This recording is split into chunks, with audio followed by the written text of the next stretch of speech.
अस्सलामुअलैकुम and a very good morning. Rahul Lahore में आप सबको खुशामदीद कहते हैं जनाब। हंसी मुस्कुराती खूबसूरत से सुबह के साथ मैं हूं मुनीबा, सिर्फ इस उम्मीद के साथ कि आप लोग जहां कहीं भी होंगे खैरियत से होंगे और ये हफ़्ता और बिलखसूस आज का दिन भी आपका बहुत अच्छा गुजरेगा।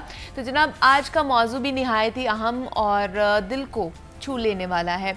आज हम बात करने जा रहे हैं बहुत ही अहमियत रखता है वो मौजू जिसमें बच्चों की तरबियत के बारे में आज हमने बात करनी है कि हमने बच्चों की तरबियत करनी है और इस अमल में ख़ास तौर पर वालिदैन के लिए सब्र की अहमियत क्या है। वालिदैन की ज़िंदगी का सबसे बड़ा ख्वाब होता है कि उनके बच्चे अच्छे इंसान बने, एक खुशहाल ज़िंदगी गुजारे और हर मैदान में वो कामयाब ठहरे। लेकिन ये ख्वाब तभी हकीकत बन सकता है जब वालिदैन सब्र और मुस्तकिल मजाजी से बच्चों की तरबियत करते हैं। तरबियत एक मुसलसल अमल है और उसमें सब्र का किरदार बहुत ज़्यादा अहम है। कहा जाता है कि सब्र का फल मीठा होता है और यही बात बच्चों की तरबियत में भी सच साबित होती है, क्योंकि बच्चों के रवैये, उनके छोटे छोटे मसाइल और उनकी मासूम शरारतें वालिदैन को कभी कभी थका ज़रूर देती हैं, लेकिन यहाँ सब्र ही वो ज़रिया है जो वालिदैन को बच्चों के साथ एक बेहतर तरीके से मुआमला करने में मदद भी देता है। एक बात ये भी है कि हमारे माशरे में क्या होता है कि बच्चों की जो तरबियत है ना, उसका एक चैलेंज कुछ मुख्तलिफ भी होते हैं, जहाँ वालिदैन चाहते हैं कि बच्चे हर मैदान में एक बेहतरीन शख्सियत साबित हों, चाहे वो तालीम हो, तरबियत हो या फिर अखलाकियात हो। लेकिन अक्सर औक़ात वालिदैन जल्दबाजी में ना बच्चों से गैर ज़रूरी तवक्कुआत भी वाबस्ता कर लेते हैं, जो कि मेरे ख्याल से थोड़ी सी गैर मुनासिब होती है।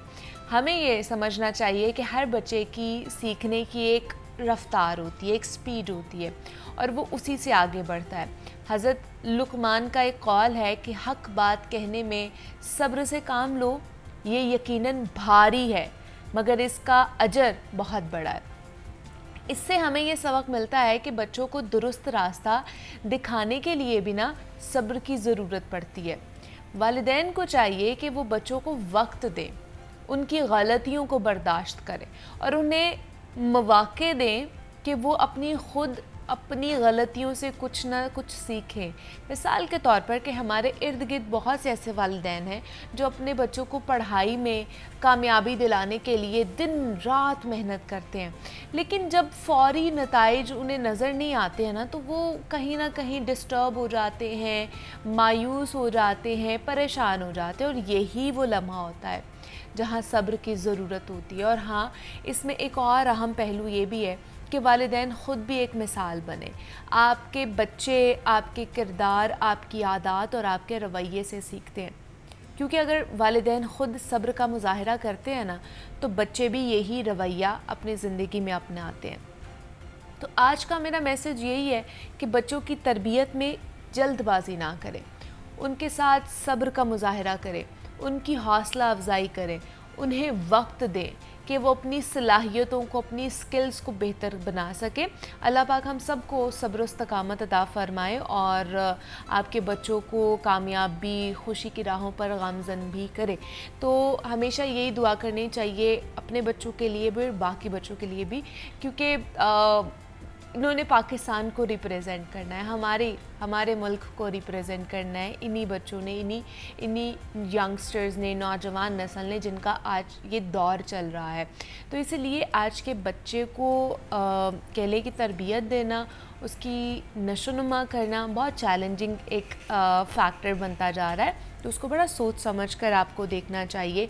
जहाँ पर आपको लगता है कि आपको सब्र करना चाहिए, वहाँ पे आप सब्र करें। जल्दी तवक्कुआत ना लगाएं, वाबस्ता ना करें कि छोटा सा बच्चा है उसे हम तवक्कुआत कर लें कि जनाब ये तो अभी से ही आइंस्टाइन बन जाएं, या अभी से ही जनाब ये डॉक्टर वाली हरकतें करना शुरू कर दें, इंजीनियर अगर इसने बनना है तो इंजीनियरिंग वाली चीज़ें करना शुरू कर दें। थोड़ा सा टाइम, बेबी स्टेप्स लेने चाहिए किसी भी चीज़ के हवाले से। तो हम भी जनाब आगे बढ़ते हैं और जनाब पाकिस्तान में तालीम को मुआशी तरक्की की निस्बत से जोड़ा जाता है और कहने को तो ये सिर्फ़ एक लाइन या फिर जुमला ही है, लेकिन इसकी गहराई में जाने से ना हमें अपने मुआशरे की सूरत हाल का हकीकी मायनों में मतलब समझ आता है। कहीं हमने तालीम को बस पैसों और अच्छी नौकरी से जोड़कर ज़्यादती की है? ये आखिर किया किसने है? इसका जवाब हर कोई अपने अंदाज से देगा, लेकिन ये दुरुस्त है कि इस सोच ने हमारे मुआशरे की बुनियाद भी टेढ़ी करके रख दी है। एक तो हमारी यूनिवर्सिटीज़ में दाखिले नंबर्स या ग्रेड्स की बुनियाद पर होते हैं। स्कूल्स की बात कर ली जाए तो इज़्ज़त भी उन्हीं स्टूडेंट्स को मिलती है जो ग्रेड्स या नंबर्स अच्छे लेते हैं। दरमियाने और कम नंबर्स पर आने वाले जो स्टूडेंट्स होते हैं उनको सबसे पहले एहसास कमतरी में मुब्तला किया जाता है और बाद में ये बात उनकी खुद एतमादी में कमी का बायस बनती है, जिसकी वजह से अक्सर बच्चों का दिल पढ़ाई से भी उचाट हो जाता है या वो फिर पढ़ना नहीं चाहते हैं आगे। जो नहीं पढ़ना चाहते वो देखा देखी वालिदैन या फिर सोसाइटी के दबाव में आकर पढ़ने की कोशिश भी करते हैं और नतीजा उनके फ़ेल होने की सूरत में निकलता है। तो जिन बच्चों को अक्सर ख़ानदान के लायक बच्चों की मिसालें दी जाती हैं वो भी एक नफ्सियाती दबाव का शिकार होते हैं। उनको मुख्तलिफ मौक़ों पर ये याद करवाया जाता है कि वो दूसरों से कमतर हैं।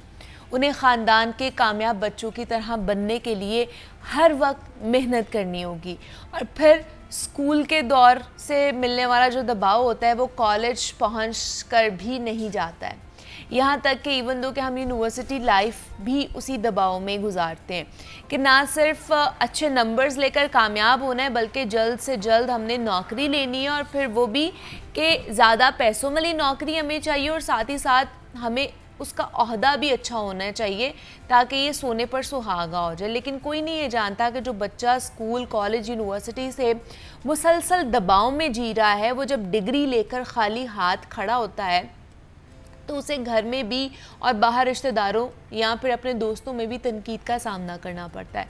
उस पर क्या बीत रही होती है और वो उसका जो वो किस ज़हनी कुर्ब या फिर किस ज़हनी कैफियत में जी रहा होता है शायद ही कोई जानता हो। तो तालीम पर आए अखराजात का दबाव हो या फिर लड़कियों के लिए घर वालों की तरफ से जल्दी शादी का दबाव हो, इस सूरत हाल में हमने कैसे जीना है, इसको किस तरह मैनेज कर सकते हैं, इस पर बात करेंगे। और उसके साथ साथ ये है कि इंसान की जहानत मुख्तलिफ़ इक़साम की होती है, यानी इसको कहा जाता है मल्टीपल इंटेलिजेंस थ्योरी।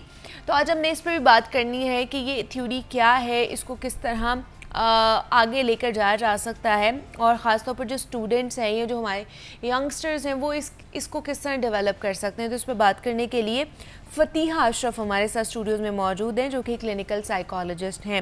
फ़तीहा आपको वेलकम कहते हैं जागो लाहौर में। कैसी हैं आप? अल्लाह का शुक्र, मैं ठीक ठाक, आप कैसी हैं? मैं भी बिल्कुल ठीक ठाक। फ़तीहा, आज जो स्टूडेंट्स हैं ख़ास तौर पर स्कूल कॉलेज यूनिवर्सिटी जब तक चले जाते हैं तो एक बैगेज होता है जो हम लोग लेकर चल रहे होते हैं। बचपन से ही मुझे लगता है कि स्टूडेंट जो एक बच्चा होता है ना उसके ऊपर एक बैगेज लोड डाल दिया जाता है, प्रेशर डाल दिया जाता है कि तुमने ये बनना है, फिर तुमने स्कूल में जाके ये करना है, अच्छे नंबर्स लेने हैं, डिग्री अच्छी लेनी है, अच्छा एटीट्यूड रखना है। तो ये सब कुछ अच्छा क्या ये एक परफेक्ट इंसान एक परफेक्ट बन सकता है कि नहीं बन सकता? सबसे पहले तो प्रेशर जो है वो घर से ही बच्चों पे स्टार्ट हो जाता है, अर्ली एज पे ही। बच्चे का हम देखते नहीं है कि बच्चा ये कर सकता है कि नहीं, कि एवरेज बच्चे को भी मेडिकल की तरफ कि सब बच्चों ने पढ़ना ही डॉक्टर है, सब बच्चों ने बनना ही इंजीनियर है। पाकिस्तान में मोस्टली ट्रेंड माइंडसेट को बहुत फॉलो करते हैं कि जिस चीज़ का ट्रेंड हो उस चीज़ को पेरेंट्स करते हैं। फॉर एग्जाम्पल अगर डॉक्टर का है तो सब बच्चे डॉक्टर ही बनेंगे,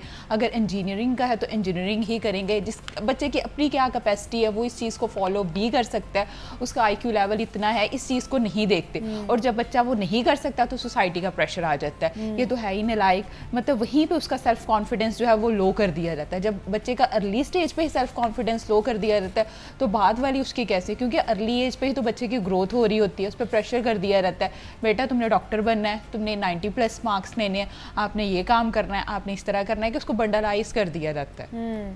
तो ये जो प्रेशर्स हैं फिर ये मतलब इन सारे प्रेशर्स के साथ क्या ये उम्मीद रखना, ये तवक्को करना कि हमारे बच्चे बहुत परफेक्ट होंगे, वो मेंटली भी परफेक्ट होंगे, वो फिज़िकली भी परफेक्ट होंगे, क्या ये परफेक्शनिस्ट हो सकते हैं कि नहीं हो सकते हैं इन सारी सिचुएशंस में? अच्छा, सबसे इम्पॉर्टेंट बात तो यही है, आजकल पेरेंट्स जो हैं वो वालिदैन ने कभी बच्चों से पूछा ही नहीं बेटा आप क्या बनना चाहते हो, आपकी क्या है, या कभी कोई कैरियर काउंसलिंग के लिए तो गया ही नहीं। सिर्फ उनको पता है कि मेडिकल FSC कर लेंगे तो मेडिकल पे जाएंगे और इंजीनियरिंग कर लेंगे, लेकिन उनको ये नहीं पता कि करियर काउंसलिंग भी ज़रूरी है। कैरियर काउंसलिंग में बच्चे की असेसमेंट की जाती है, उसका देखा जाता है उसका IQ लेवल कितना है, उसका इंटरेस्ट लेवल कितना है। अगर बच्चे को स्टार्टिंग में ही आपने वर्डलाइज कर दिया, उसकी मतलब उसका IQ लेवल नहीं है उतना, और आप उसको जो है उसके IQ लेवल से ज़्यादा चीज़ें पढ़ा रहे हैं, तो वो किस तरह कर पाएगा। उसकी अगर वो मेंटली तौर पर ही जो है वो अप्स एंड डाउन आ रहे हैं, तो फिज़िकली तौर पर भी वो नहीं सीख पाएगा, क्योंकि अगर आप मेंटली तौर पर हेल्दी नहीं है तो फिज़िकली तौर पर कैसे हेल्दी हो सकते हैं। इसीलिए बच्चों की मेंटल हेल्थ जो है वो ज़्यादा इंपॉर्टेंट है। अगर बच्चा एक चीज़ में जो है वो नहीं अच्छा, तो उसको उस चीज़ में मत लगाएं। अगर वो उस चीज़ में परफेक्ट नहीं है तो उसको उसकी सिलेक्शन क्या है, उस चीज़ पर जाएं। तो किस तरह ये सारी चीज़ें जो प्रेशर्स इतना है, ये नफ्सियाती तौर पर किस तरह बच्चों को डिस्टर्ब कर रहा होता है, किस तरह की कह लें कि मेंटल इलनेस या मेंटल कंडीशंस जो हैं वो बच्चों के साथ हो सकती हैं, पर्सनालिटी किस तरह डेवलप हो सकती है बच्चों की? आपने देखा होगा कि मेंटल प्रेशर इतना ज़्यादा होता है कि जब भी FSC का या मैट्रिक का रिजल्ट आता है, इतने बच्चे सुसाइडल अटैम्प्ट कर लेते हैं। क्यों? क्योंकि पेरेंट्स की एक्सपेक्टेशंस बहुत ज़्यादा होती हैं। हम लोगों ने कहीं ना कहीं कामयाबी को सिर्फ नंबरों से एसोसिएट कर दिया कि अगर ये 90+ मार्क्स नहीं लाएगा तो ये हमारा बेटा नहीं है, मतलब उसको स्टार्टिंग से ही इतना बंडलाइज कर दिया। ऐसा नहीं है, अगर उसका 80+ या 70+ भी कम मार्क्स भी आ गए तो कम मार्क्स से भी वो आगे बढ़ सकता है। सबसे पहले वालिदैन को ही चाहिए कि वो बच्चों को कॉन्फिडेंट मिले कि बेटा अगर तुम्हारे मार्क्स कम भी आ गए हैं, क्योंकि हर बच्चा परफेक्ट नहीं होता, अगर और IQ को सिर्फ हमने रट्टा सिस्टम से कर दिया। हमारा एजुकेशन सिस्टम जो है बेसिकली रट्टा सिस्टम है कि आपका रट्टा कितना है, आप जो है वो कितना रट्टा जो है वो जल्दी याद कर सकते हैं, उस चीज़ का वो सिर्फ एग्ज़ाम लेते हैं। आपके स्किल्स पे, आपकी पर्सनालिटी पे, इन चीज़ों पे काम नहीं करते। वो नहीं बताते कि आपने सोसाइटी में सर्वाइव कैसे करना है। सिर्फ जो है वो इंटेलिजेंस पे काम करते हैं। आपका इमोशनल इंटेलिजेंस भी है कि आपने गुस्से के टाइम कैसे अपना टेम्परामेंट कंट्रोल रखना है, आपने अगर किसी से बात करनी है तो कैसे करनी है। इन चीज़ों पे जो है वो हमारा एजुकेशन सिस्टम काम नहीं कर रहा। तो इन चीज़ों पे वालिदैन को तो काम करना चाहिए। वो तो बच्चों को करें कि अगर आपके मार्क्स कम भी आ गए हैं तो कोई बात नहीं। सबसे पहले एक्सेप्टेंस आती है। अगर घर वाले ही एक्सेप्ट नहीं कर रहे तो बाहर वालों को तो चाहिए फिर। नहीं तो इन सारे वही बात आ जाती है ना कि इतना ज़्यादा प्रेशर आ रहा है वालिदैन की तरफ से भी, वैसे भी कि आपने अच्छे नंबर्स लेने हैं, आपने अच्छा परफॉर्म करना है, स्कूल कॉलेज यूनिवर्सिटी हो, तो ये किस तरह डिस्टर्ब कर रहा होता है मेंटली, ख़ास तौर पर बच्चे को किस तरह उसकी किस तरह परफॉर्मेंस ख़राब हो रही होती है, क्या क्या चेंजिंग्स हो रही होती हैं जब आप इस तरह किसी टॉक्सिक माहौल में या इतना प्रेशर जब आप लेते हैं, तो मेंटली आपकी क्या क्या चेंजिंग्स या फिर वो आपकी कह ली कि ग्रोथ कहीं ना कहीं रुक जाती है। बिल्कुल, जब आपकी मेंटली तौर पर ग्रोथ रुक जाती है, आपको डिप्रेशन आना शुरू हो जाता है। बच्चा जो है वो उस फेज में चला जाता है, तो डेफिनेटली वो डिप्रेशन के फेज में चला जा रहा है। अब वो डिप्रेशन में जा रहा है तो डेफिनेटली एक डिप्रेशन इस तरह आता है कि उसे अपनी ज़िंदगी बुरी लगने शुरू हो जाती है। हमारे यहाँ डिप्रेशन, एंजाइटी को कोई मतलब मानते नहीं है कि कोई बीमारी है। वो कहते हैं कि ये बस ठीक है, अगर उदास हो तो किसी से बात कर लो, घूम फिर लो, लेकिन इस चीज़ को बाकायदा कोई बीमारी नहीं मानते। लेकिन ये बाकायदा एक डिसऑर्डर है, एक मेंटल हेल्थ का डिसऑर्डर है। अगर बच्चे को कोई लगातार उसको बातें सुना रहे हैं कि आप नहीं कर पा रहे, तो डेफिनेटली उसकी मेंटल हेल्थ जो है वो डिस्टर्ब होती है। इसीलिए तो मोस्टली जो बच्चे हैं वो सुसाइडल अटैम्प्ट तक जाते हैं। क्यों सुसाइड क्यों करते हैं? क्योंकि वो नहीं एक्सेप्ट कर पा रहे, उनके वालिदैन उनके साथ नहीं है। सोसाइटी का एक प्रेशर होता है, सोसाइटी का तो प्रेशर हो ही गई। फॉर एग्जांपल बारिश हो रही है, अब बारिश ने तो बरसना ही है, हमने कैसे बचना है? ये हम पर है ना कि हमने रेन कोट लेना है, अम्ब्रेला लेनी है, कि हम लोगों ने उस चीज़ से बचना है। इसीलिए हर बच्चे की मेंटल हेल्थ नहीं होती। अब बच्चे की अगर स्कूल में ही मेंटल हेल्थ डिस्टर्ब हो गई है, उसको इतना प्रेशराइज कर दिया भाई तुम्हारे मार्क्स अच्छे नहीं है, तो कॉलेज में उसकी परफॉर्मेंस लो हो जाएगी और उस तरह परफॉर्म नहीं कर पाएगा। इसीलिए अक्सर बच्चे जो पढ़ाई से दूर चले जाते हैं, ड्रग्स की तरफ आ जाते हैं। यूनिवर्सिटीज़ कॉलेजेस में ड्रग्स क्यों कॉमन है? इसी वजह से ये कि वो पेरेंट्स जो है बच्चों को टाइम नहीं देते, बच्चों को मेंटली तौर पर टॉर्चर करते हैं कि नहीं आपने इतने मार्क्स लेने, आपको यही चाहिए। तो बच्चे जो है वो इस तरह के सिम्टम्स उनमें आ जाते हैं, वो गलत एक्टिविटीज़ में इन्वॉल्व हो जाते हैं। तो जब इस तरह की चीज़ों से आप गुजर के आए हुए होते हो, पूरी एक आधा आपका कह लें कि लाइफ स्पैन गुजर गया होता है, तो आप यूनिवर्सिटी से निकल आते हैं, आप नौकरी भी हासिल कर लेते हैं, लेकिन कहीं ना कहीं क्या जो टॉर्चर या प्रेशर आपको बचपन में मिला होता है या स्कूल लाइफ में मिला होता है, किसी भी तरफ से, पेरेंट्स की तरफ से, सोसाइटी की तरफ से, क्या ये आगे जाकर आपको ट्रिगर आउट करता है, कहीं ना कहीं आपको हॉन्ट करता है, या कहीं ना कहीं दोबारा से आपकी उस तरह की कंडीशन हो सकती है? बिल्कुल हो सकती है। अच्छा, साइकोलॉजी में एक डिसऑर्डर है कि पर्सनालिटी डिसऑर्डर। अब पर्सनालिटी के जितने भी डिसऑर्डर हैं ये बच्चों में बचपन से डेवलप होते हैं। जैसे बच्चा जो है वो बचपन से सच बोलना सीखता है, इसी तरह बच्चों की पर्सनालिटी में अगर ये चीज़ आ जाए कि उनका कॉन्फिडेंस आप बचपन से ही लो कर रहे हैं, तो वो कैसे बढ़ेगा? उन्होंने अच्छी चीज़ भी परफॉर्म कर ली है, सोशल एंजाइटी आ जाती है, वो किसी से बात नहीं कर पाते, ये चीज़ें जो है वो बहुत कॉमन आ जाते हैं। बच्चों में स्पीच के इश्यूज आ जाते हैं, उनमें बोलने में अकलाहट फील करते हैं, वो किसी से खुल के बात नहीं कर पाते, बॉर्डर लाइन पर्सनैलिटीज़ आ जाती हैं। लाइक अपने आप को अगर कोई उन्हें इग्नोर करे तो अपने आप को कट लगाते हैं, नार्सिसिस्टिक पर्सनैलिटीज़ आ जाती हैं। ये जितने भी डिसऑर्डर हैं बच्चों में बचपन से ही डेवलप होते हैं, और ये आपके घर के माहौल से होते हैं। आप बच्चों को कैसे बच्चों की तरबियत करते हैं, कैसे उनको करते हैं, वही चीज़ बच्चों में डेवलप होना शुरू हो जाती है। अगर आपका बच्चों का टेम्परामेंट नहीं है तो वो यही चीज़ बाहर के माहौल से करेंगे कि हाँ हम लोग घर में उनको हर चीज़ जो है मांगने से पहले दी है, तो बाहर भी वो कहेंगे कि हमें हर चीज़ जो है वो मांगने से पहले ही दी जाए। तो बच्चों का टेम्परामेंट नहीं आएगा, तो अक्सर बच्चों में नार्सिसिस्टिक पर्सनालिटी आ जाती है, बॉर्डर लाइन पर्सनैलिटीज़ के इशू आ जाते हैं। इसीलिए अर्ली एजेस में वालिदैन को हमेशा यही कहा जाता है कि बच्चों की तरबियत करें।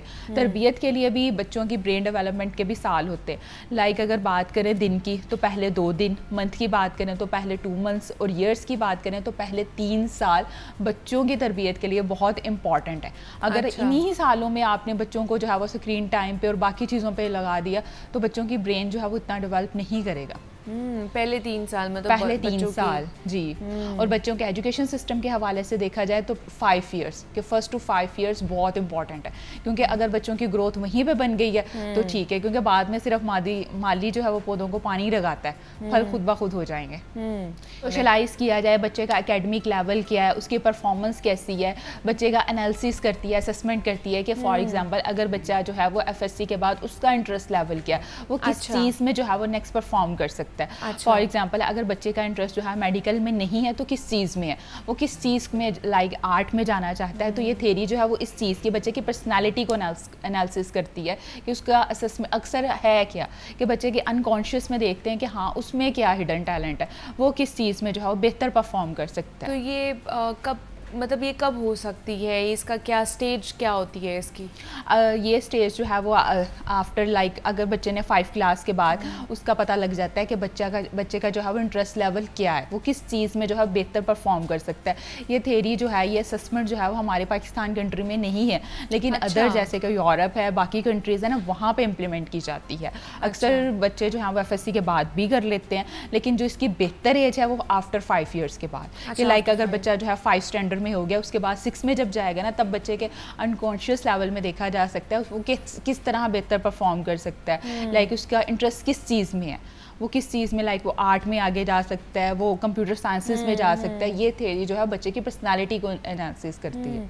तो ये पाकिस्तान में ये नहीं है अभी नहीं, तक? पाकिस्तान में इसको इम्प्लीमेंट नहीं किया जाता है तो सही, लेकिन इम्प्लीमेंट नहीं करते। इसकी क्या वजह है कि इम्प्लीमेंटेशन क्यों नहीं हो रही है इसकी? इसकी वजह यही है कि पाकिस्तान में बहुत से वालिदैन का माइंड जो है वो ट्रेंड सेंड माइंड है, ट्रेंडिंग है, कि जो बस जो चीज़ में है वो कहते हैं कि हाँ बस बच्चों ने बनना है तो डॉक्टर ही बनना है, बच्चों ने करना है तो इंजीनियरिंग ही करनी है, बाकी और किसी चीज़ का नहीं है। बाकी उनका यही लगता है कि यही 2 फील्ड्स हैं और इसी में जाना है। आपने देखा होगा कि एक टाइम आया था कि सब बच्चे डॉक्टर्स ही बन रहे थे, एक टाइम आया था बच्चे इंजीनियरिंग ही कर रहे थे, अब तो फिर कुछ फील्ड्स चेंज कर दी हैं, लेकिन अभी भी वालिदैन का यही 2 चीज़ों पे फोकस होता है कि बस बच्चों को इन्हीं के 2 के अलावा और कुछ भी नहीं है। ठीक है, तो इस तरह की मेरे ख्याल से जो टेक्निक्स हैं, ये थ्योरी है, ये आनी चाहिए, कहीं ना कहीं माइंडसेट चेंज होना चाहिए, बिल्कुल अवेयरनेस होनी चाहिए कि इसके अलावा भी बहुत सी चीज़ें, और ये सिर्फ जो है इसमें नहीं होता, इसमें बच्चों की असेसमेंट करते हैं, देखा जाता है कि बच्चे का अपना इंटरेस्ट किस चीज़ में है। अगर बच्चा अपने इंटरेस्ट के अकॉर्डिंग फील्ड को चूज़ करे तो वो इस चीज़ को बेहतर परफॉर्म कर सकता है। अब आपको पता है फील्ड में हज़ारों डॉक्टर्स हैं, हज़ारों इंजीनियरिंग है, लेकिन बेरोज़गार हैं, क्यों? उनका अपना इंटरेस्ट नहीं था। उनसे पूछा जाए कि यूं है कि हमारे वालिदैन की अच्छा ये चीज़ मुझे बताएं कि हम देखते हैं कि बहुत से लोग या बहुत से वालिदैन इसलिए भी बच्चों को प्रेशराइज करते हैं कि आप यहाँ तो डॉक्टर बनो, इंजीनियर बनो या कोई और फील्ड ऑप्ट करो जो कहीं ना कहीं वो करना चाहते थे और कहीं ना कहीं वो नहीं कर पाए हैं। तो वो कहते हैं कि अगर हम डॉक्टर नहीं बन पाए हैं तो हमारा बेटा या हमारी बेटी डॉक्टर बने। तो वो जो है प्रेशर डाला जाता है कि हम उस चीज़ से महरूम रहे हैं लेकिन आपने वो हमारा ख्वाब पूरा करना है। क्या ये एक्सपेक्ट करना बच्चों से ये सही है, दुरुस्त है? अगर बच्चों से सब वही मैंने बताया है कि एक्सपेक्टेशंस बहुत हाई कर दी हैं, इसमें फिर बच्चों को ऊपर ज़्यादा प्रेशराइज होता है। अक्सर एक केस मेरे पास आया, उसमें यही था कि उसकी मदर की थी कि मैं खुद डॉक्टर नहीं बन पाई तो मेरी बेटी डॉक्टर बने। अब उसने मेडिकल में 3 दफ़ा जो है वो एंट्री टेस्ट दिया तो बच्ची का क्लियर नहीं हुआ। एट द एंड बच्ची ने सुसाइड कर ली कि मेरा क्लियर नहीं हो, कि मतलब वो कितने ज़्यादा मेंटल प्रेशर में थी, कितने ज़्यादा डिप्रेशन में थी। अगर वालिदैन की वाकई ही ख्वाहिश है तो उन्हें बताएं, उन्हें फ्लेक्सिबल रखना चाहिए, हार्ड एंड फास्ट रूल्स नहीं रखना चाहिए कि आपने सिर्फ करना है तो ये ही करना है।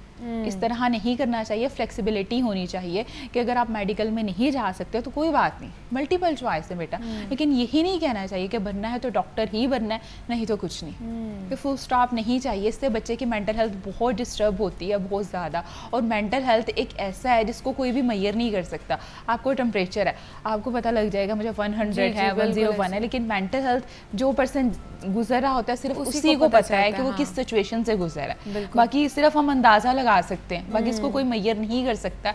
इसीलिए पेरेंट्स को चाहिए कि वो बच्चों पे फ्लेक्सिबल रहे, उनके दोस्त बने, उन्हें समझें वो खुद क्या एक्चुअल में करना चाहते हैं। अच्छा, दूसरा फिर ये भी मुझे बताएं कि जिस तरह बहुत से बच्चे, जैसे आप भी कह रही हैं कि बच्चे प्रेशराइज होते हैं, एट द एंड वो सुसाइडल अटेम्प्ट की तरफ चले जाते हैं, बहुत से बच्चे सुसाइड भी कर लेते हैं। तो इससे पहले कौन से ऐसे साइंस या ऐसे सिम्टम्स हो सकते हैं जो पेरेंट्स उस चीज़ को विटनेस कर सकते हैं कि बच्चा ये चीज़ें कर रहा है तो खुदा ना खास्ता वो एट द एंड इस तरह का स्टेप ना उठा ले? अच्छा, ये भी डिप्रेशन की ही एक टाइप है, लाइक ना सुसाइडल अटेम्प्ट। सुसाइड तब करते हैं पेशेंट जब उनका डिप्रेशन का लेवल बहुत ज़्यादा स्वेयर तक चला जाए। अब स्वेयर तक कब जाएगा? सबसे पहले माइल्ड में होता है, अब माइल्ड टू मॉडरेट में ये देखा जाता है कि वो खाना पीना मतलब बिल्कुल ख़त्म कर देता है और उसकी पर्सनल लाइफ जो है बिल्कुल अफेक्ट हो जाती है। अपने आप को एक रूम में बंद कर लेना, रोना या सिर्फ हंसते रहना या किसी से कोई बातचीत ना करना। अक्सर लोग ये भी है डिप्रेशन में, कुछ लोग बहुत ज़्यादा खाना भी शुरू कर देते हैं। अच्छा। और कुछ बिल्कुल ही खाना छोड़ देते हैं। कुछ लोगों का वेट जो है बिल्कुल बढ़ जाता है और किसी का कम हो जाता है। मतलब ये पर्सन टू पर्सन जो है वेरी करती है। इसी तरह अगर आपको लग रहा है कि आपके बच्चे की जो है वो हेल्थ डिस्टर्ब हो रही है, वो किसी चीज़ पे फोकस नहीं कर पा रहा, मतलब लोगों का अटेंशन स्पैन नहीं होता, इसमें फोकस नहीं कर पाते। जितने भी पेशेंट्स आते हैं अगर वो स्वेयर में हो तो वो यही कहते हैं कि मैडम फोकस नहीं हो रहा। अच्छा। चीज़ों पे मतलब ओवर थिंकिंग, एक ही थॉट्स उनके माइंड में बार बार चलती हैं। अगर स्टूडेंट है तो उसके माइंड में यही थॉट्स चलेंगी, मुझे 90+ लेना है, मुझे इस तरह बनना है, मुझे डॉक्टर बनना है। अगर वो नहीं बन पाएगा या कुछ नहीं होगा तो एट द एंड उनका जो है वो सुसाइडल अटेम्प्ट ही होगा। सुसाइडल अटेम्प्ट में ये होता है कि घर में वालिदैन कर सकते हैं कि वो बच्चों पे नज़र रखें, उनके इर्द गिर्द कोई ऐसी चीज़ ना रखें जिससे वो अपनी जान ले लें, या कोई मेडिसिन वगैरह या कोई इस तरह की लाइक छुरी वगैरह उनके रूम में ये चीज़ें ना हो जिससे वो खुद को नुकसान पहुंचा सके। उनके साथ साथ रहें, उनको मतलब सबसे पहले उनको दें कि अगर बेटा अगर तुम्हारे मेडिकल में इतने मार्क्स ना भी आए तो कोई बात नहीं, हम कोई और फील्ड ज्वाइन कर लेंगे, लेकिन सपोर्ट जो है वो वालिदैन की तरफ से है। हम अक्सर वालिदैन को यही कहते हैं कि हम खुद भी थेरेपिस्ट हैं, लेकिन सबसे पहले आपकी तरफ से सपोर्ट है। अगर आप ही उनको सपोर्ट नहीं देंगे तो थेरेपिस्ट क्या कर सकेगा? इसलिए सबसे पहले साइको एजुकेट किया जाता है पेरेंट्स को, घर वालों को, कि आपकी ज़रूरत है बच्चों को। बच्चों के बेहतरीन दोस्त आप हैं, बच्चों के बेहतरीन खिलौने आप हैं, आप उनके साथ दें। अच्छा, दूसरा जैसे आपने कहा कि बच्चे आके कहते हैं कि हमसे फोकस नहीं किया जाता है किसी भी चीज़ पे और वो ओवर थिंकिंग चल रही होती है और एक ही बात हमारे दिमाग में आ जाती है। तो ये प्रॉब्लम बहुत से और भी लोगों को है। तो ये जो फोकस करने वाला मामला है, इसमें क्या बच्चों को क्या टेक्निक बताई जाती है, क्या ऐसी थेरेपी होती है? अच्छा, फोकस करने में देखा जाए तो ये बहुत से स्टूडेंट्स आते हैं। लाइक अक्सर बच्चों में आइट्स का टेस्ट देते हैं। आइट्स के टेस्ट में एक टेस्ट होता है लिसनिंग में आपने वो साउंड चल रहा होता है उसके अकॉर्डिंग आपने पैराग्राफ लिखना होता है। अब बच्चों की लिसनिंग पावर ही नहीं होती होती कि वो मतलब उस चीज़ को सुने, और वो भी फिर इंग्लिश वर्जन में, वो उनके लिए टफ होता है और वो लिखना उनके लिए बहुत क्योंकि उनका फोकस नहीं बन पा रहा, उनकी लिसनिंग पावर नहीं होती। इसलिए फोकस में ये चीज़ देखी जाती है, अगर आपका स्क्रीन टाइम बहुत ज़्यादा है तो आपके फोकस को अफेक्ट करता है। अच्छा। आपका अटेंशन स्पैन ही नहीं बन पा रहा। अपने स्क्रीन टाइम को सबसे पहले कम करें, जितना कम हो सके उतना कम करें। अपनी लाइफ में फिजिकल एक्टिविटी को इन्वॉल्व करें। फिजिकली तौर पर एक्टिव रहेंगे ना तो आप उतने ही हेल्दी रहेंगे। जितनी आपकी टांगें चलेंगी ना उतना आपकी फ्रस्ट्रेशन और स्ट्रेस लेवल कम रहेगा। आपने अपने आप को एक कमरे में बंद कर दिया तो कोई भी जो है डिप्रेशन में जाएगा। इसीलिए अपने आप को फिजिकली तौर पर हेल्दी रखें। चीनी का, शुगर का इस्तेमाल कम से कम करें। आपकी डाइट का बहुत इम्पैक्ट होता है। आप फास्ट फूड ले रहे हैं, ये चीज़ें ले रहे हैं तो वो भी आपकी हेल्थ को अफेक्ट करती हैं। मतलब ये तमाम तो चीज़ें जो है आपके हेल्थ को अफेक्ट कर रही हैं कि आपका सेडेंटरी लाइफस्टाइल है, आपकी डाइट अच्छी नहीं है, तो ये सारी आपकी मेंटल हेल्थ को भी डिस्टर्ब करती हैं। फ़तिहा अशरफ हमारे साथ मौजूद थी। Fatiha, thank you so much for coming here. और यहाँ पे एक ब्रेक लेते हैं, मिलते हैं इस ब्रेक के बाद।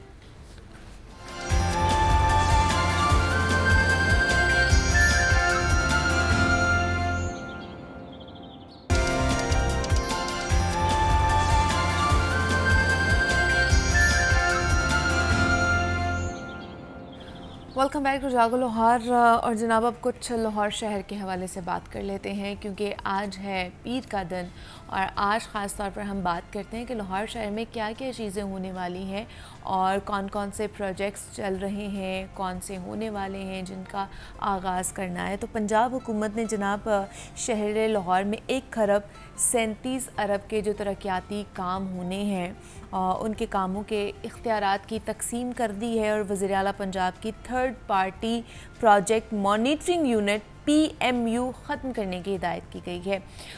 ये है क्या, इस पर बात करेंगे। दूसरा कि ये जो तरक्याती काम है इनके इख्तियारात तो तजवीज़ कर दिए गए हैं, तकसीम भी कर दिए गए हैं, अब ये शुरू कब होंगे? जो पूरा प्रोजेक्ट है एक जिसमें तरक्याती काम आ जाने हैं, जिसमें सीवरेज का आ जाना है कि पूरे लाहौर में नया सीवरेज का एक जो जाल है वो बिछना है, ये शुरू कब से होगा और ख़त्म कब होगा, इस पर बात करनी है। और एक और स्टोरी है जिस पर हमने बात करनी है कि पंजाब में नया जो लोकल गवर्नमेंट एक्ट 2024 है वो खटाई में पड़ना शुरू हो चुका है और 4 महीने में वज़ीर बल्दियात की ज़ेर सदारत बड़ी कमेटी बल्दियाती कानून मंजूरी नहीं करवा पाई है।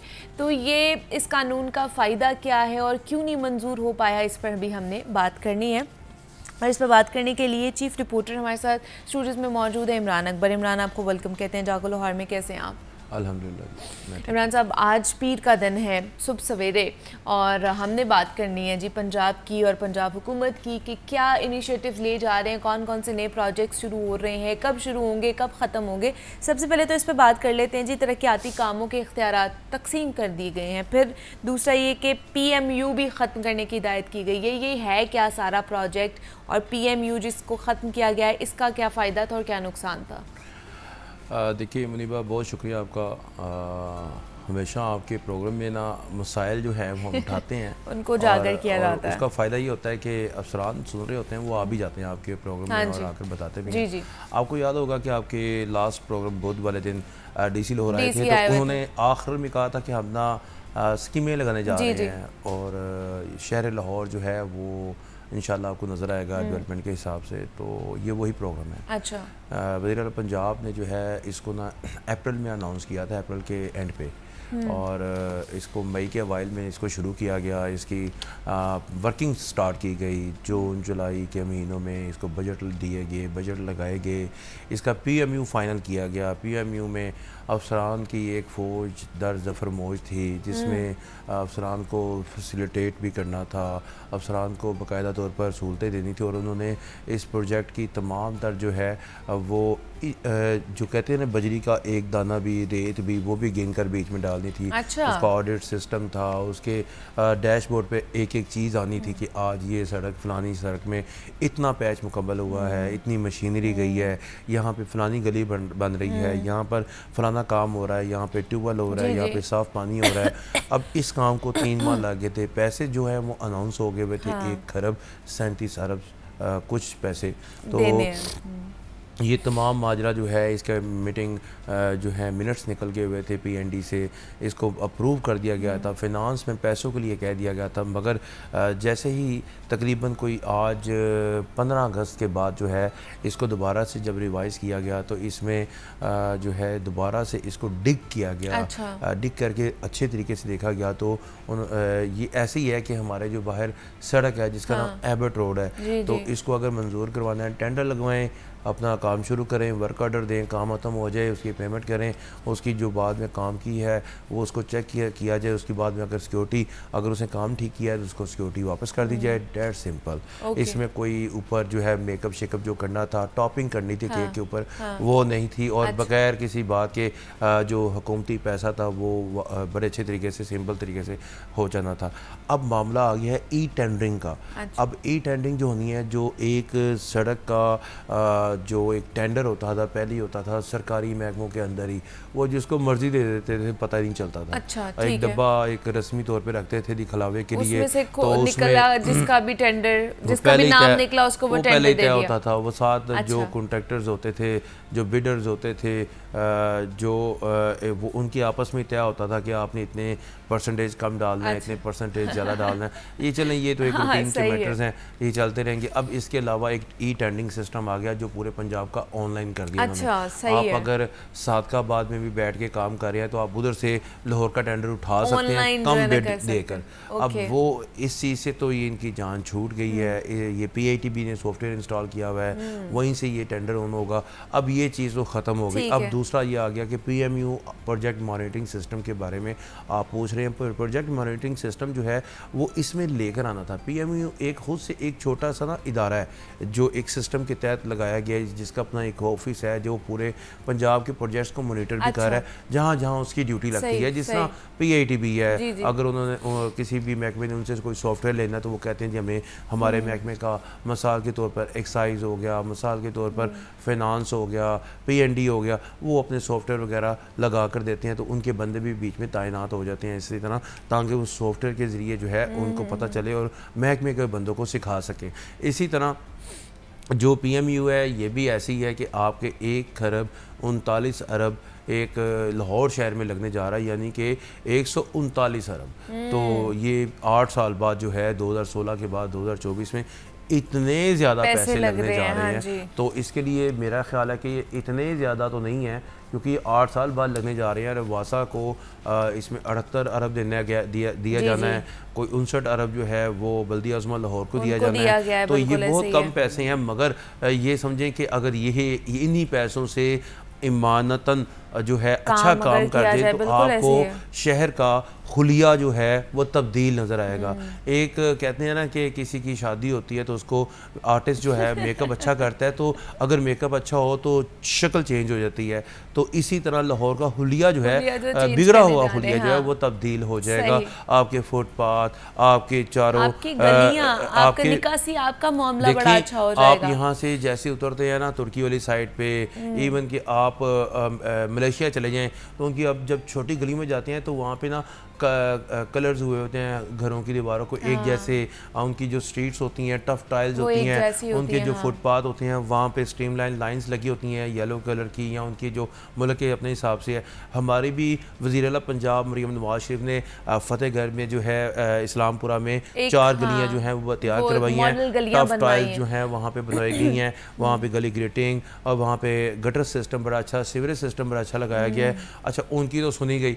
अब जहाँ से जिसने गुजर के जाना है उन गलियों में जहाँ से जिसने गुजर के जाना है तो वो पिछली गलियां जब देखते हैं तो कहते हैं ये तो पुरानी है, ये नहीं बन गई। अच्छा, जैसे आप गली में एंटर होते हैं तो वहाँ पे आपको ना पौधे भी नजर आते हैं। अच्छा, वहाँ पर आपको दीवारों के साथ एक जैसा कलर भी नज़र आता है, तो एक ना अलग से सहर तारी हो जाता है कि अच्छा ये ऐसे भी है यहाँ पे। अच्छा, बहरहाल हमने ना इसके ऊपर काम इन्होंने किया। आज से 4 माह पहले डिप्टी कमिश्नर लाहौर राफिया हैदर ने मेहनत करके ये 4 गलियाँ बनवाई, इसको अच्छे तरीके से चेक किया। इसका जब तैयार हो गई तो फिर दोबारा से जो है इंजीनियर भेजकर इसके अंदर जो लगा जो इन्होंने सामान लगाया कहीं नाकिस तो नहीं है वो भी चेक करवाया। जब चेक हो गया फिर वज़ीर आला पंजाब से इफ्तिताह करवाया गया इन 4 गलियों का। फिर वज़ीर आला पंजाब ने कहा कि इन 4 गलियों की तरह आपने शहर लाहौर की बाकी गलियां भी मेक करनी है। बताने जा रहा हूँ। अब ये PMU चूँकि आपने पूछा है वो पहले डिस्कस हो जाए।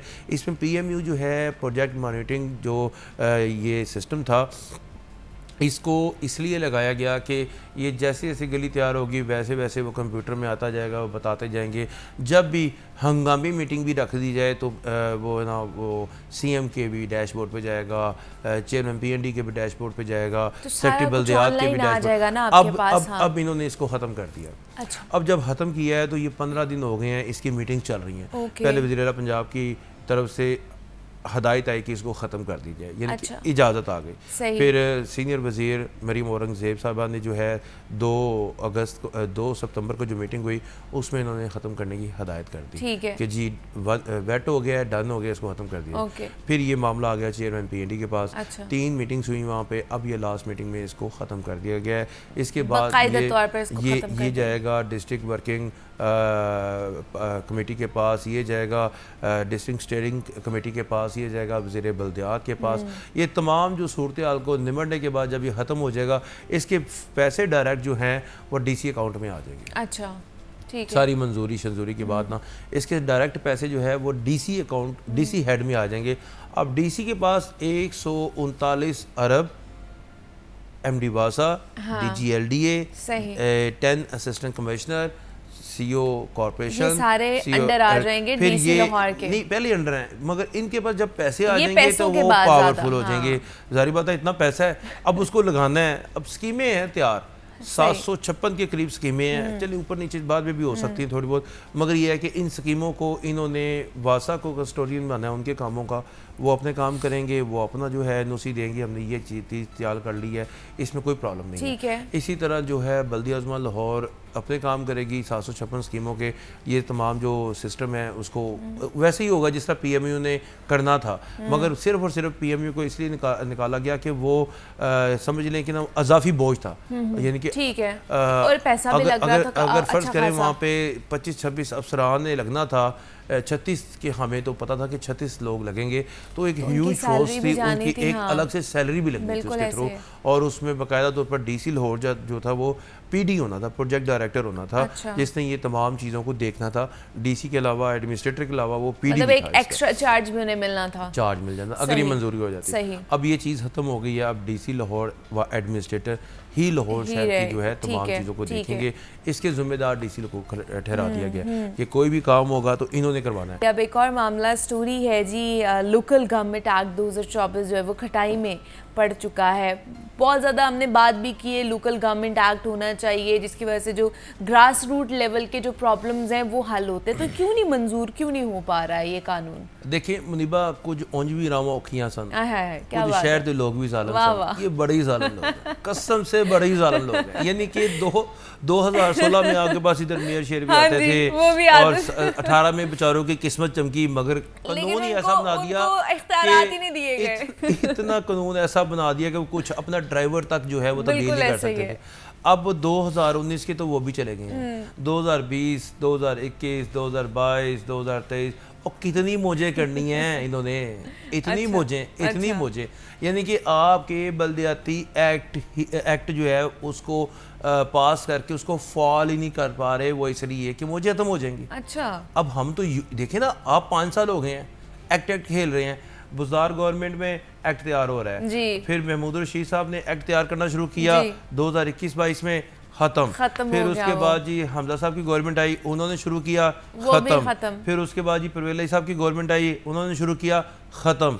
अब जी फरवरी की वज़ीर आला पंजाब नून लीग मरीम नवाज शरीफ की हुकूमत आई है, इन्होंने इसका कलमदान, इसका चेयरमैन, इसका हर जगह पे जो इन्होंने झंडा उठाना है, वज़ीर बल्दियात साहब ने, ज़िशान रफ़ीक साहब ने, इन्होंने 3 माह 4 माह से इजलास गुफ्तन नशिस्तन बर्खास्तन इजलास पे इजलास करते जा रहे हैं।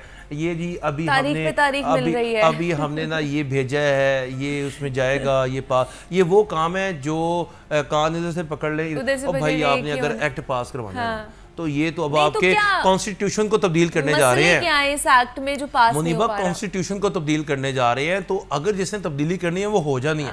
मुझे लगता है कॉन्स्टिट्यूशन पहले तब्दील हो जाए, एक्ट फिर नहीं तैयार होना। अच्छा। अब मकसद ये कहने का है कि एक्ट है आपके पूरे सूबे की इकाई है ये, तो क्या कोई इसमें फ्लॉज हैं जो कानून जो है ना या एक्ट जो है ना वो मंजूर नहीं हो रहा? मुझे बताएं क्या लकुना हो सकता है इसमें? मैं वही तो पूछना चाह रही हूं ना, हमें कोई लकुना नजर नहीं आ रहा, फ्लॉ नजर नहीं आ रहा, तो गवर्नमेंट क्यों ये इसको प्लग इन करे? यानी कि गवर्नमेंट किस लिए बैठी हुई है कि इसको प्लग इन करे और उसके बाद फौरी फैसला करें, इसको असम्बली में पास करें, कैबिनेट कमेटी में भेजें, गवर्नर के पास भेजें, पास करवा कर। मामला है तो क्यों नहीं हो पा रहा पास करवा कर? देखिए ना, एक हवा ही नहीं चल रही इलेक्शन करवाने की, एक पास करवाने की हवा ही नहीं चल रही। अच्छा। अब मामला आपका पंजाब का तो चल ही नहीं रहा, अभी तो मामला चल रहा है वफाक में आपका कॉन्स्टिट्यूशन की आईनी तरमीम जो है उनमें करवाने जा रहे हैं। अब मुझे लगता है कि वो भी हो जानी है। अच्छा, ये लगता है कि सारा कुछ हो जाना है, मगर ये देखिए हम तो देखिए उस इजलास पर इतना ज्यादा हम अफसोस भी करते हैं और खुश भी होते हैं कि शायद आज कोई फैसला हो जाए। इतना बड़ा टेबल लगा होता है, इतने बड़े जो है तमाम लोग बैठे होते हैं, तो आपके टाइम की भी वो होती है। और मैं ये समझता हूँ कि अब किसी प्रोग्राम में या किसी इजलास में या किसी मीटिंग में कोई जाए तो वो काम 4 माह ही ऐसे चलता रहे, तो आप कितना ज्यादा लोगों को या देखने वालों को अपने रबड़ को कितना ज्यादा आप करेंगे ना। ये तो वही बात हो गई जिस दिन मैंने कहा था कि आपके पास 64 पॉइंट है ना लाहौर में सर, 64 पॉइंट एक महीने। अच्छा छोड़ दें, एक दिन में नहीं कह रहा मैं, वो नहीं खत्म होने, नहीं मैं कह रही हूं एक महीने में उसकी इतनी ना वो असफाल्ट डालें, पहले इतनी डालें, फिर इतनी डालें, फिर इतनी डालें, एक ही पॉइंट खत्म कर दें ताकि हम कह सकें 63 रह गए हैं। फिर अगले आपके 6वें महीने भी मैं आया रहा तो अल्हम्दुलिल्लाह वो 64 के 64 ही रहने हैं। और आप बिलीव करें ये पता नहीं क्यों जो काम करने होते हैं वो कर जाते हैं, जो काम नहीं करने वो फोकस में नहीं आते। अब आपका ये कानून है जिसमें आपका ये कानून आएगा तो आपके बल्दियाती नुमाइंदे जो हैं वो पावर होंगे। ये बिल्डिंग्स ये इतनी बड़ी बिल्डिंग जो आपकी इस वक्त टीवी पे स्क्रीन लाइन पे चल रही हैं, तो ये किस लिए बनाएगी? इसके अंदर असम्बली है, इसके अंदर लोगों के मसाइल आते थे, इसके अंदर चेयरमैन जो हैं वो लोगों के इस्तेकाक पेश करते थे कि हमारे वहाँ पे देरीना मसला चल रहा है, हमारी ये प्रॉब्लम है, हमारा ये प्रॉब्लम है, टैक्स नहीं लगना चाहिए, रेवेन्यू थोड़ा इकट्ठा हो रहा है। ये तमाम मसाइल मेयर के सामने, डिप्टी मेयर के सामने असम्बली में बकायदा सेशन चलते थे। अब गवर्नमेंट एक्ट ही नहीं था कि जिसकी वजह से ये 8 साल बाद जो तरक्याती कामों के ऊपर इतना पैसा लग रहा है। देखिए 8 साल बाद आप ये तरक्याती काम करवा रहे हैं, करने किसने हैं? ब्यूरोक्रेट्स हैं। अच्छा, करने किसने हैं? लोकल गवर्नमेंट ने। बिल्कुल ऐसे ही करने किसने हैं? वासा ने। अब इन्हीं के ऊपर अगर 13 लोगों का पैरा लगा होता, अब डीसी लाहौर तो एक ही है ना, उनके पास तो शिकायत आनी है कभी कहीं से, कभी मोबाइल ही बंद हो जाना जितने मैसेज आते हैं रोजाना, ठीक है ना। आप एक ही दिमाग है, यहाँ तो बहुत ज्यादा एक्स्ट्रा काम बंदा करता है, यानी कि 16% बंदा अपने दिमाग को यूज़ कर सकता है, 17% यूज़ कर सकता है। आपके आइंस्टाइन का 21% था जिसने इतने बड़े तजुर्बे किए, तो मगर इतना भी आप किस तरह यूज़ कर सकते हैं? आप किस तरह इतने लोगों की एयर एंड आइज बन सकते हैं? तो इतना पैसा आपने लगाना है, इतना यही आपके पास लोकल गवर्नमेंट के नुमाइंदे होते, यूनियन काउंसिल में बैठे होते, लेडी काउंसलर्स भी होती हैं, स्पोर्ट्स काउंसलर्स भी होती हैं, यूथ भी होती है, उसमें आपके मनियाटी वाले लोग भी होते हैं, तमाम एक ग्रुप 13, 14, 15, 16 का हाउस बनता है। एक यूनियन काउंसिल में आपकी 274 यूनियन काउंसिल से 400 से ज़ायद यूनियन काउंसिल बननी थी। आपका इमामिया कॉलोनी की और जो एक पहली यूनियन काउंसिल है वो शुरू होनी थी, उसके बाद आपकी मांगा मंडी तक जानी थी, कसूर तक जानी थी, वागे तक जानी थी। ये तमाम लोगों का एक ग्रुप बनना था। आपको 402 यूनियन काउंसिल को 13 से ज़रब दें तो कितने नुमाइंदे पूरे लाहौर में बन जाते हैं। 4 महीने में नहीं हो पाया तो इसका मतलब ये आगे भी नहीं हो पाया। मैंने तो आपको इसका क्रक्स बता दिया कि अगर वो चाहें तो ये गुफ्तन नशिस्तन बर्खास्तन से बाहर आ सकते हैं। और हम जब भी पहुंचते हैं वो पूछते हैं, वो कहते हैं जी हमने ये तजवीज़ दी है, ये भी पास हो गई, ये और तजवीज़ तो मैं भी आपको दे दूंगा। आप कहेंगे जी इमरान साहब ने रखवा दिया है, सेशन भी आप करवा लेंगे, मगर पास करवाएं। पास कराना ये प्रायोरिटीज़ का मसला है कि आप किसके ऊपर ज़्यादा गौर व फिक्र कर रहे हैं। इमरान अकबर साहब हमारे साथ मौजूद। इमरान साहब बहुत शुक्रिया आपके वक्त का कि आप यहाँ पर आए और लाहौर शहर के हवाले से हम बात कर रहे थे। यहाँ पे लेते हैं एक ब्रेक, मिलते हैं इस ब्रेक के बाद।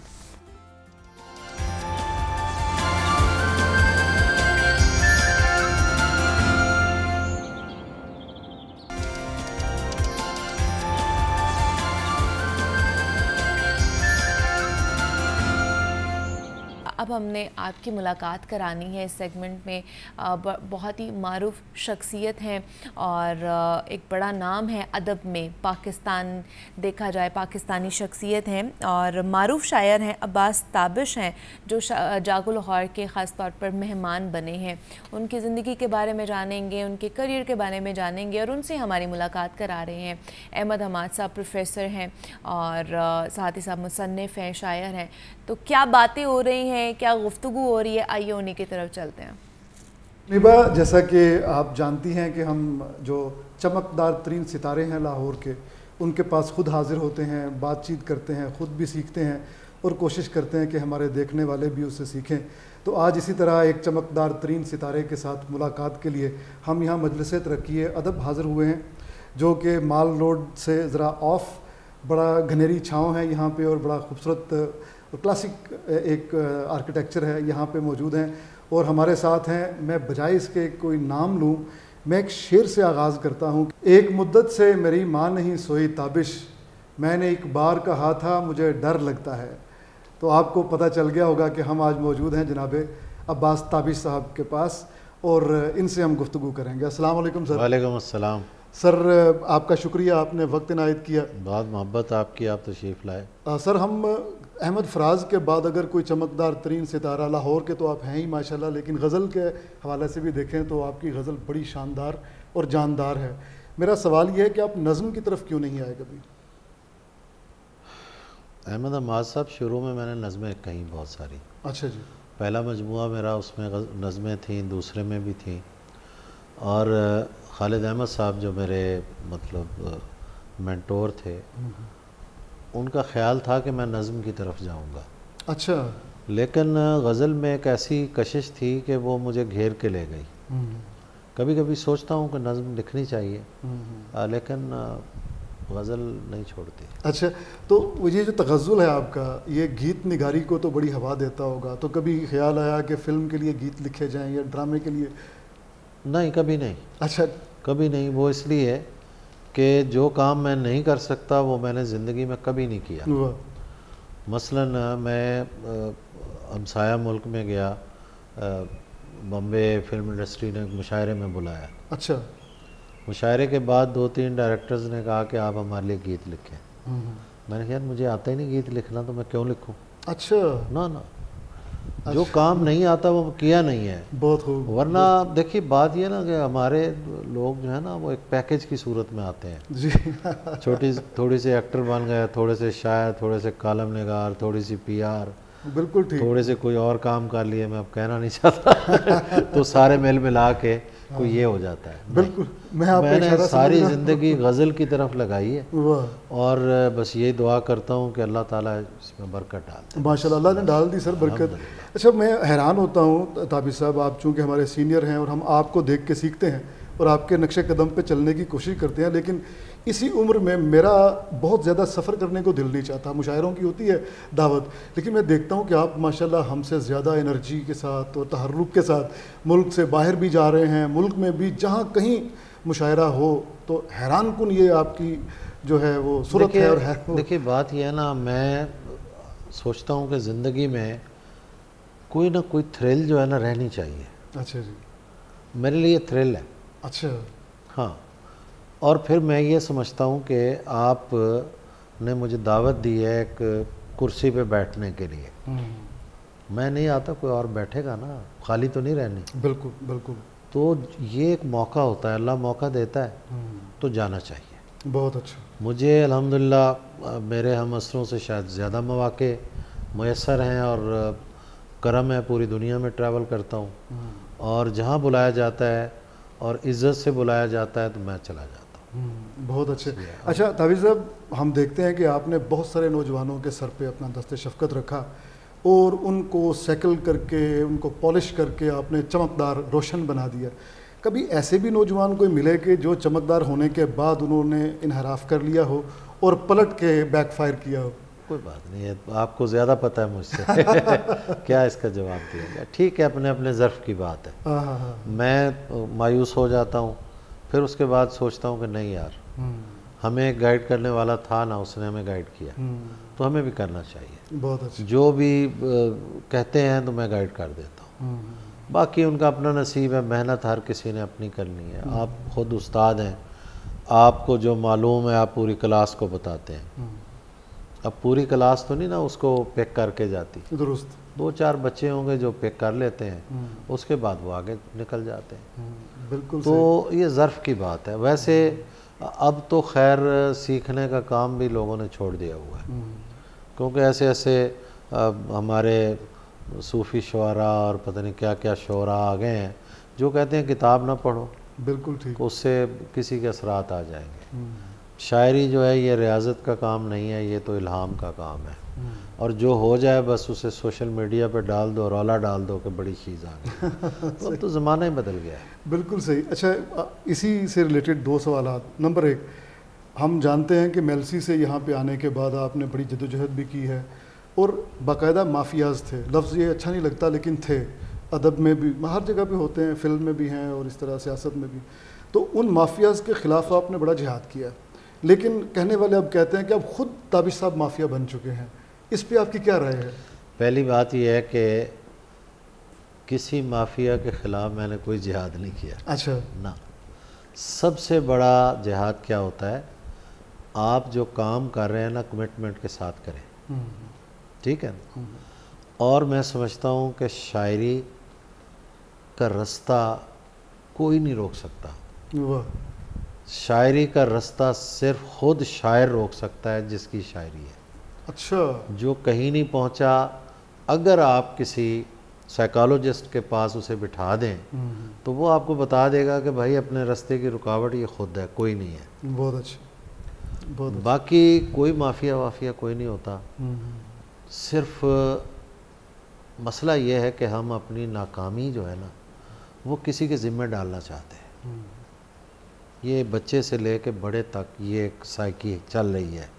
बच्चे के नंबर कम आए तो वो कहता है जी मेरे पेपर किसी ने अपने नाम लगवा लिए, हालांकि ऐसा नहीं होता। बिल्कुल ठीक। ठीक है ना। बिल्कुल सही। नाकामी की हम जस्टिफिकेशन ढूंढते हैं, रीज़न नहीं ढूंढते। रीज़न जो है वो बंदा खुद होता है। बहुत अच्छा। मैं ज़िंदगी में जितना मैं नाकाम हुआ हूँ कोई भी नहीं हुआ होगा, लेकिन मैंने कभी किसी के ज़िम्मे नहीं डाला।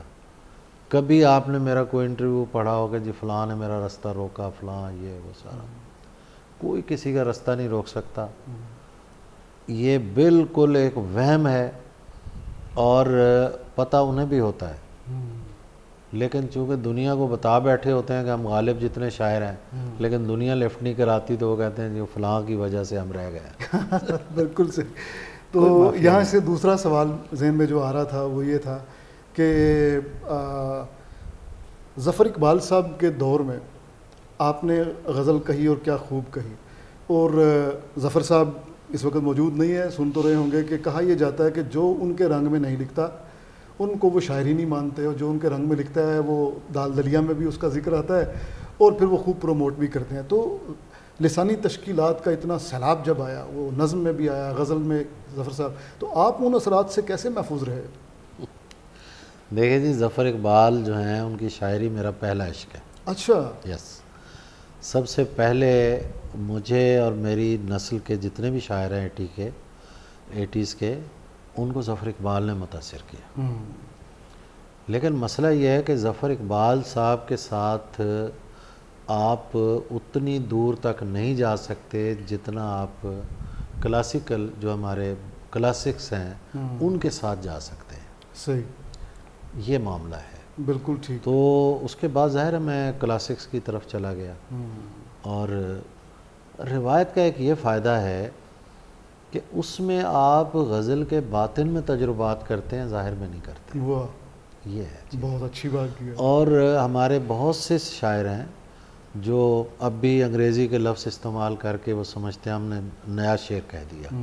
उस शेर पर जब गौर करें तो कोई क्लासिकी शायरी का एक पेश पा उफ्तादा मजमून उसके अंदर सिसक रहा होता है, जिसने कोई लंडे का माल पहना हुआ है और वो चल रहा है। तावे साहब, यहाँ से कुछ लोग ये भी कहते हैं कि आप अपने मिसरे पे रंदा इतना ज़्यादा फेर देते हैं, इतना ज़्यादा सैकल करने की कोशिश करते हैं कि उसमें जो शेरी पल्प है वो मर जाता है या मुतासिर होता है, लेकिन आपका एक स्टांस है, तो वो हमें भी इनायत कीजिए, वो स्टांस वो क्या है?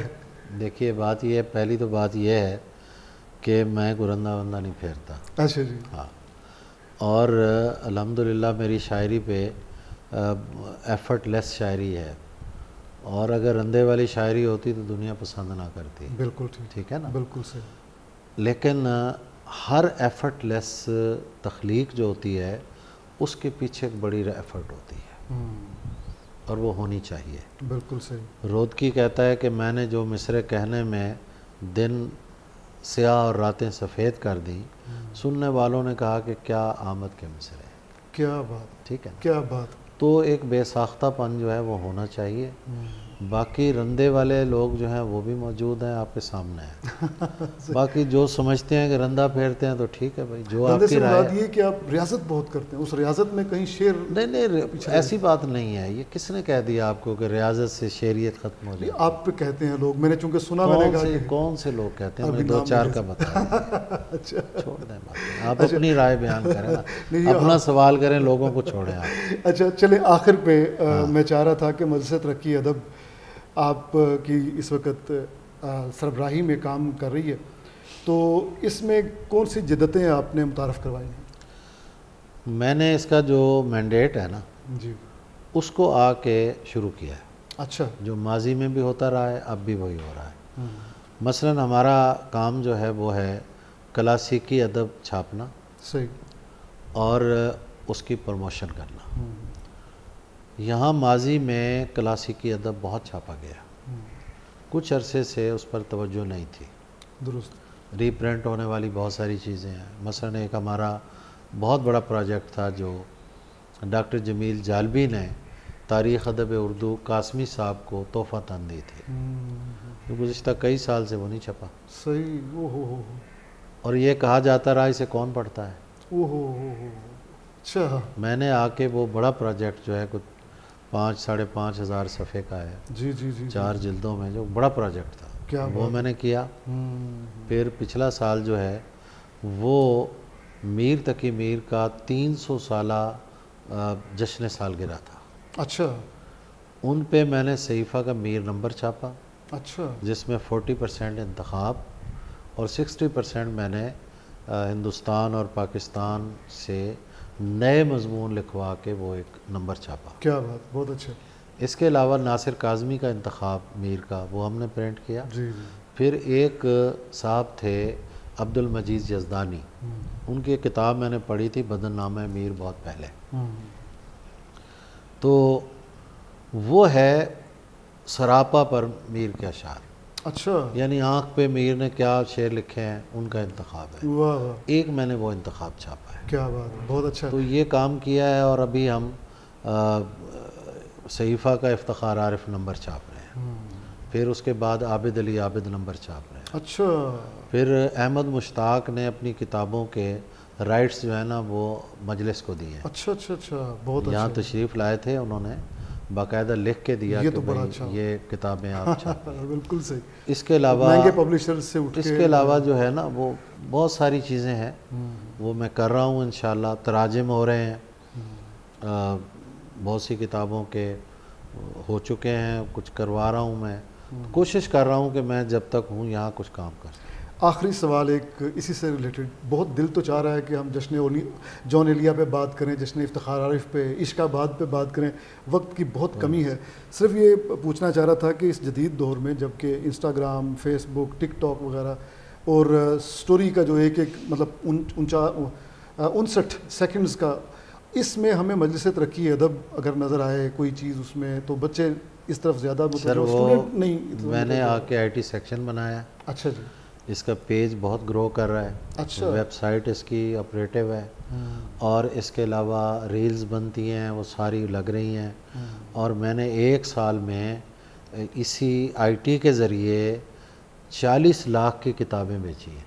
अच्छा सर, क्या बात है, ये तो बहुत अच्छा हो गया। और अब आगे हमारा जो प्रोजेक्ट है वो हम एक बहुत बड़ी वेबसाइट की ADP स्कीम जो है वो मैंने गवर्नमेंट को भेजी है। अच्छा जी। हम इंशाल्लाह पाकिस्तान की रेख्ता से भी बड़ी वेबसाइट बनाएंगे और मजलिस तरक्की अदब बनाएगी। क्या बात सर, दिल नहीं चाह रहा कि बात ख़त्म हो, लेकिन वक्त की कमी। आपका बहुत बहुत शुक्रिया। आपका शुक्रिया जनाब, आपका शुक्रिया। मुनीबा, आज हम अब्बास ताबिश साहब के साथ थे, लाहौर के चमकदार तरीन सितारे, और इंशाल्लाह इसी तरह हम अगला पड़ाव जो हमारा होगा वो किसी ऐसी ही बड़ी शख्सियत के हाँ होगा, और आप भी देखते रहिएगा। शुक्रिया। ये जी प्रोफेसर अहमद हमाद साहब हमारे साथ मौजूद थे और मारूफ शायर अब्बास ताबिश साहब से हमारी मुलाकात कराई उन्होंने। प्रोफेसर साहब बहुत शुक्रिया आपका। इसी नोट पे मुझे इजाज़त दीजिए, अपना ख्याल रखिएगा। अल्लाह हाफ़िज़।